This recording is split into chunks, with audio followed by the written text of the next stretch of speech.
Alright. Well, I finally just finished watching Dynamite. So this is gonna be a late review for Dynamite, but better than no review. No review. Um, yeah.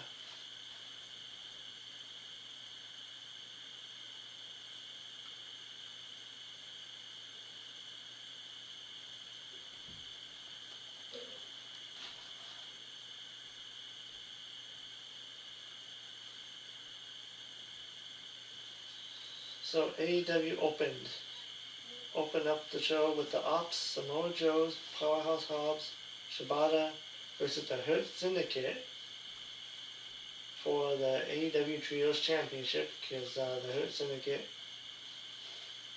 got the number one contendership. And but before this, a clip aired of Hangman Page getting checked on by AEW trainer after Wrestle Dream. Page yells loudly, wondering if Samoa Joe has lost his mind. Page said he warned Samoa Joe, and he said that when he finds him, he will ruin Joe's life. So now the match. This match ran about 14 minutes. It was a solid tag team. It didn't really get to that next level though because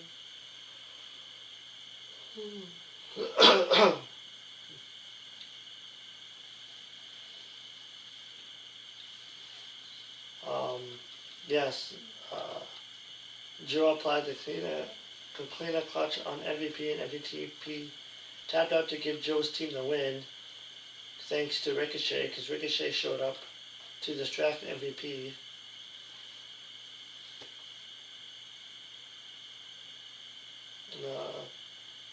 Yeah, so it looks like they're going to be continuing the Hurt Syndicate and the Demand.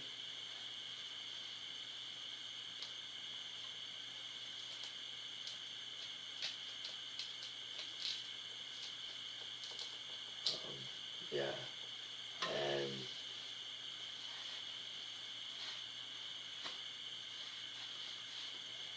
and then the Hurt Syndicate guys went after the Demand on stage, but the Demand ran away.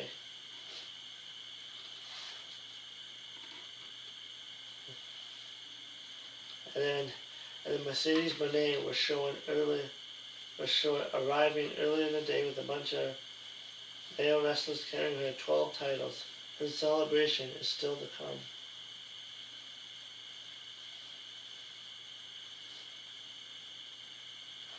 And then the AEW World Champion Chris Statlander was interviewed by Renee Paquette.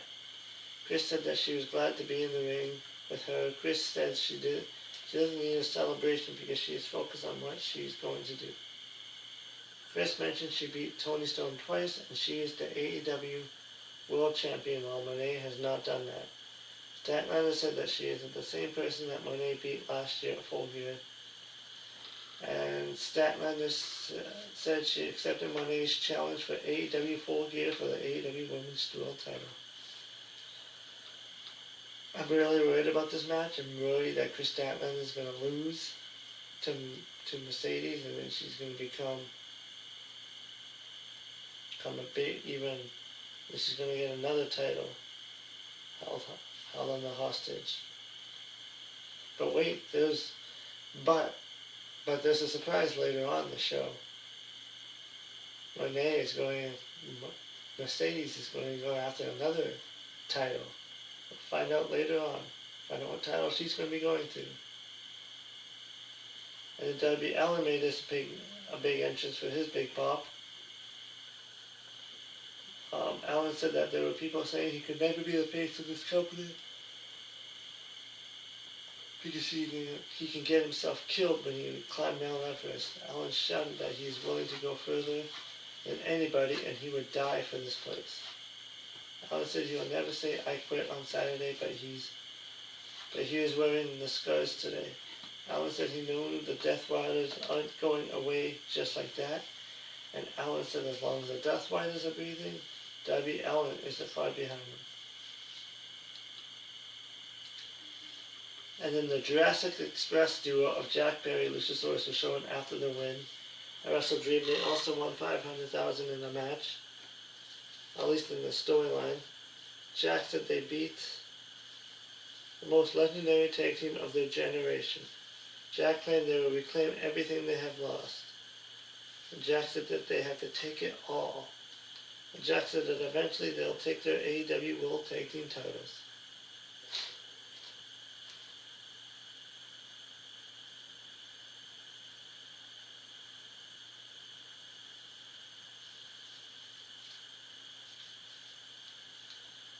And then the next match was Megan Bayne, Penelope Ford vs. Julia Hart, Sky Blue, Willow Nightingale, Holly Crammon vs. Queen Aminati, and Jamie Hayter. The winning team gets to pick their opponents in the AEW Women's Tag Team Championship match. The two wrestlers are illegal and the others are supposed to stay on the apron. This went about 10 minutes, and the winners were Queen Aminati and Jamie Hayter. The match was okay. I kind of got confused with this match, actually. Because this is like, they had like too many women in the ring, and it's like it's hard to keep track of them all.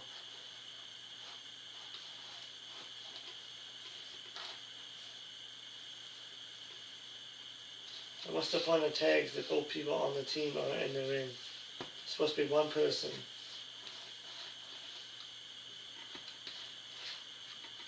And then after the match, Jamie Hayter did a promo. Hayter said they picked Sky Blue and Julia Hart in the first round of the women's tag team tournament. And later on the show they do a reveal of who all the teams are. Some of them are like a makeshift team.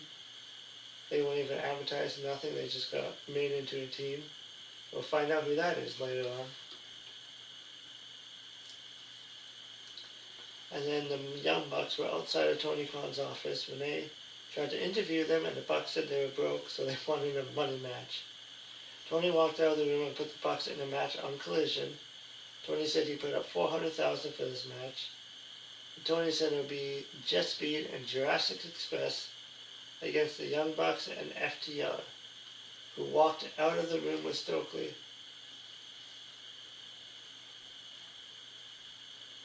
Nick Jackson and the Bucks said they had a checkered past, but they need this for the money. Stokely gave Nick $1, and Nick put it in his pocket. The riveting Bucks and broke storyline continues. I don't watch Collision, but they tape it the same night as Dynamite this week, so there'll probably be some spoilers out there.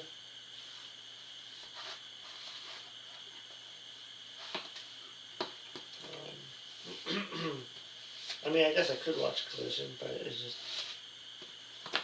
it's never on live in Canada, so it's hard to kind of watch it.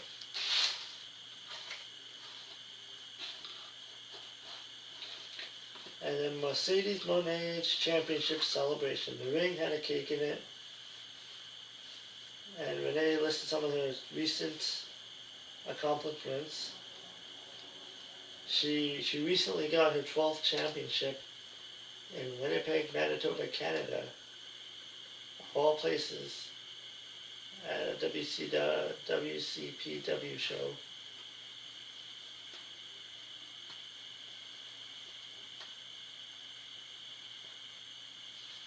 And then she came out. This is some of her recent accomplishments, they would do is holding Moné's title by the ramp. The Mercedes Moné puppet was in the ring that Harley Cameron uses. So the puppet spoke. Mercedes told the belt boys to go. And then Moné went into the ring to approach the puppet by the table. Moné told the cat to get out. Moné asked Harley, what the heck do you think you're doing?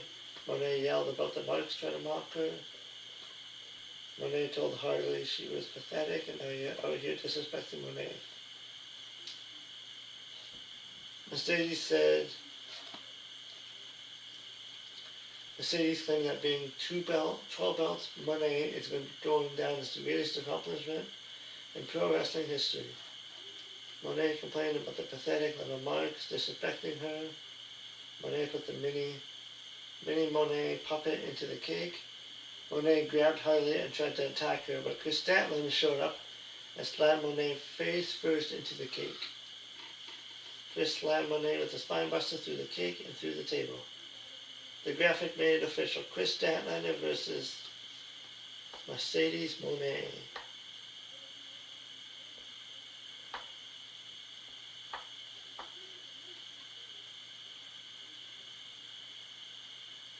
And then the next match was John Moxley versus Kyle O'Reilly. John Moxley was showing after Wrestle Dream.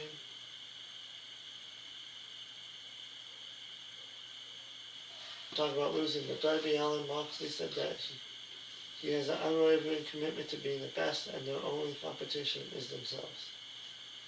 Moxley said there's nobody does what they do. And Moxley thought Allin was going to fold. Moxley said it didn't matter how tonight went because he knew exactly who he is.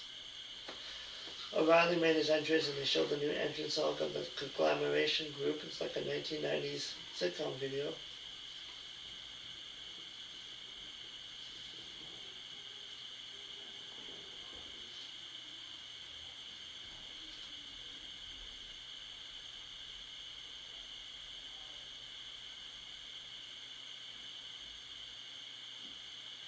So John Moxley versus Kyle O'Reilly. There were fans chanting he's a quitter at Moxley. Kyle was going for submission moves. Moxley did some counters. Kyle won. Worked over Moxley with kicks, so Moxley blocked the kick and hit Kyle in the face. The match continued with Kyle hitting a dropkick off the apron while Moxley was on the floor. Kyle hit some strikes along with knees to the ribs, and Kyle did a sweep to trip up Moxley. Kyle applied a triangle choke submission off the mat, but Moxley broke the hold. Kyle reached on the arm to send Moxley into the apron. Kyle hit a knee drop off the top and running knee. Kyle applied an armbar. Moxley got out of it, hit a lariat. And then Moxley hit a pile driver for 2. Moxley applied a bulldog choke, so Kyle got his foot on the bottom rope. Ryan did a good job of making the point that Moxley seemed off in this match after the Wrestle Dream loss. And then Kyle tripped up Mox and applied an ankle lock. Moxley grabbed the referee, Paul Turner, and elbowed him. Then the other referees went into the ring to call for the bell, so Kyle won by DQ.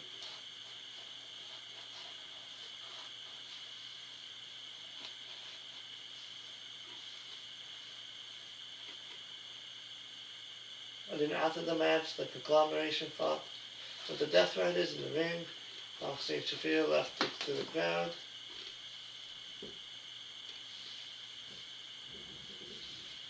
And there was a 6-man tag match already announced, so that was next. The Death Riders versus the Conglomeration. Orange Cassidy, Mike Briscoe, and Roderick Strong versus the Death Riders. This match went about 13 minutes, and Conglomeration won. Mike hit a Dre driller while his partners hit the Death Riders on the floor, so Mark got the pin. This was a really good tag team match. The match had way less illegal offense in the match compared to the earlier tag team matches. After the match, Pac attacked Mark. So Ishii saved Mark from the attack. John Moxley returned as the Death Riders tried to outnumber the Conglomeration. Kyle O'Reilly returned to fight with Moxley. Claudio was ready to toss Orange Cassidy over the top. But Darby Allin had a baseball bat and he hit Claudio in the leg with it. The Death Riders ran away while Allin celebrated in the ring.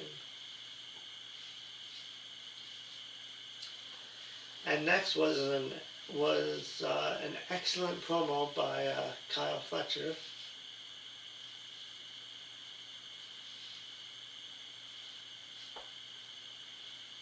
He made his entrance with Don Callis for an in-ring promo. He said he is done with Mike Briscoe because he has proven he is better than Briscoe.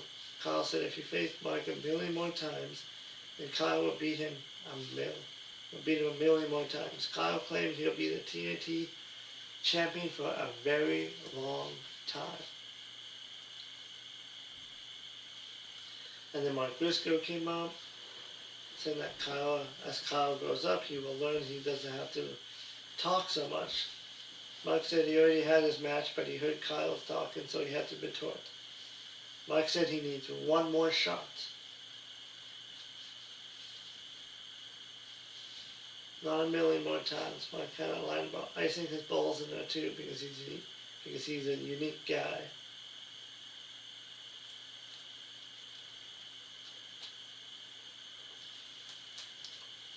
And there is so there could be another feud between Mike Briscoe and Kyle Fletcher.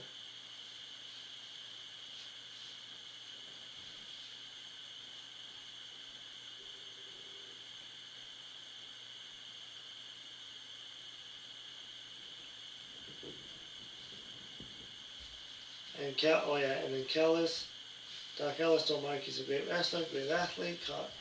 Kelly said that Mike is sounding desperate and is operating. Kelly said that Mike has about 10 kids at home, so he's not sure how Mike can focus. Kelly said that his family are not blood-sucking leeches and wants to take everything from Mark.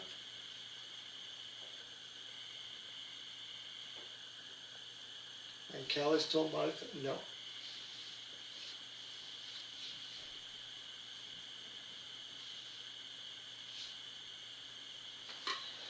So now they show the AEW bracket for the women's titles. So it's going to be Queen Aminati, Jamie Hayter versus the Sisters of Sin, which is Julia Hart and Sky Blue. I would like to see this Sisters of Sin advance.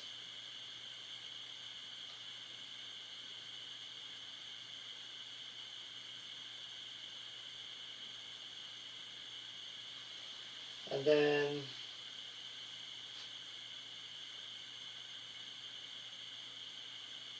I forgot to mention earlier on, Mercedes was backstage with cake all over. She was interviewed by Alicia Atout. Athena approached an angry Monet and suggested that they make history together as the women's tag team champions. Monet says she likes that because it could be title 13 for her. When I saw this segment, I was really scared because I thought Athena was going to be defending her title against Monet. But I guess that they want to make a makeshift tag team. I guess that's better than that. So yeah, so it's going to be Willow Nightingale and Harley Cameron versus Monet and Athena. Now I would love to see Willow Nightingale and Harley Cameron advance to this round, but I have a suspicion that it probably is going to be Monet and Athena. I mean, surely Tony can't put all the titles on Monet, because that would be kind of dumb. And then here's a makeshift team. Alex Windsor and Riho versus Tony and Mina. So, Alex Windsor and Riho as a team, that has not been announced at all anywhere. Like, I saw that, I was like, Riho was last seen losing to Mercedes for the title at Forbidden Door. And now they're just a makeshift tag team. So, I love Riho. I think she was my favorite since day one, but I don't think they're winning this one. I think it's going to be Tony and Mina. I think Tony and Mina are going to make it to the finals. But we'll see. And then the next bracket is Bane and Ford versus TJ. Taya Mello and Energy. They've been a tag team probably for like the longest. They've been on Collision doing matches, and I believe they were back. I believe they were a team when they were back on AEW Dark. So I think they're going to advance to the first round. And yeah, and then we'll see. I think this starts next week, this tournament.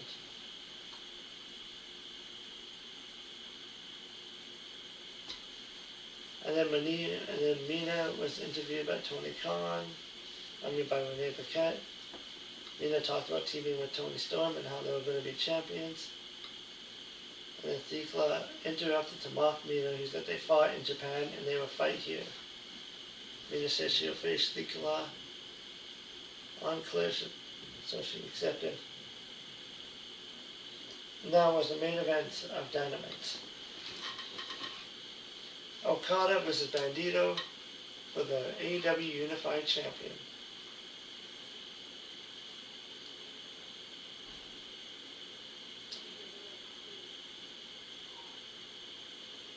So this match started a few minutes before the 10 p.m. hour, so they were going past the 2-hour mark.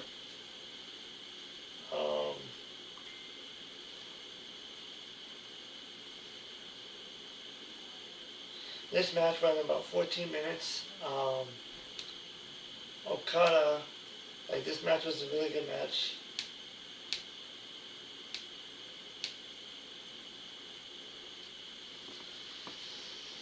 The fans were really into it. Bandito showed what he can do with a bunch of near falls throughout the match. Okada kicked out Bandito's 21 plex finish, but Bandito couldn't count out. I couldn't kick out of Okada's Rainmaker because it's a protected move. And yeah, so Okada wins about a 14-minute match, and then Okada celebrated the ring with Don Callis and the rest of the family. Then Takeshita walked out with the IGP World Champion, and he was slowly walking out of the ring. And Takeshita's theme song sounded similar to the WCW Nitro theme song, which is kind of funny. But yeah, so it looks like they're going to be doing Okada and Takeshita, probably for the title.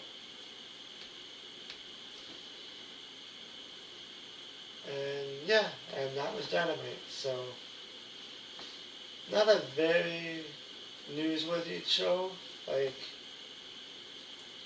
was a decent show, but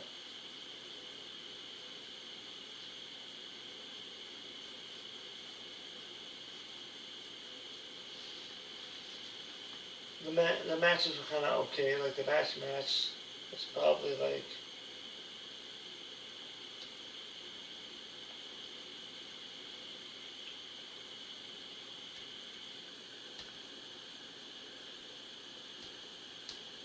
Bandito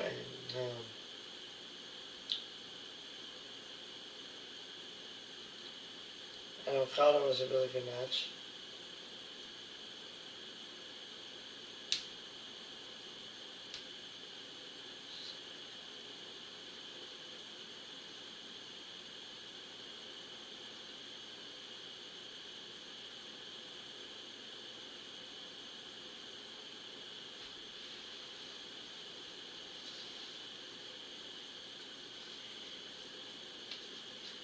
Yeah.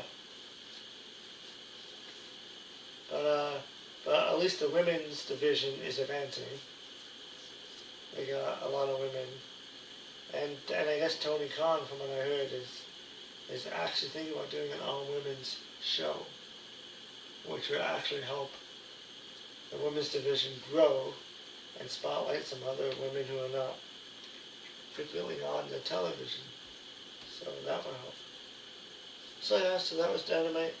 Let me know what you all think, and yeah, I will see you in the next video.